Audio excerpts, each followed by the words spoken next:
কান্নার নিজস্ব কোনো শব্দ নেই। পৃথিবীতে সব কান্নার ভাষাই এক, সব কান্নার দৃশ্যপটও এক। ভেতর ভাঙার সাথে সাথে চোখ ভেঙে জল গড়াতে থাকে, তবে এর স্থান, কাল আর ধরনটা ভিন্ন। কেউ ভেতর ভেতর গুমড়ে কাঁদে, আর কেউ সশব্দে চিৎকার করে। একটা মানুষের সর্বোচ্চ প্রকাশ হলো কান্না। কান্না এবং দীর্ঘশ্বাস যদি না থাকতো, পৃথিবীতে মৃত্যুর হারটা আরো বহু গুণে বেড়ে যেত। কি অদ্ভুত, তাই না?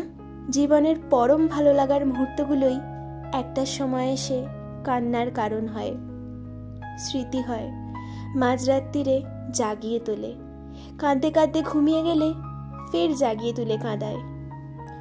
কান্না প্রকাশের কোনো শব্দ নেই। এই যে আমি প্রকাশ করতে চাইছি, অথচ তা লিখনই হয়ে যাচ্ছে অন্য 8-10টা লেখার মতোই।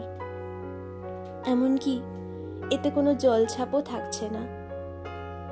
আসলেই কান্নার কোনো শব্দ হয় না, এটি কেবল ভাঙতেই জানে, ভেঙে ভেঙে গড়িয়ে যায়।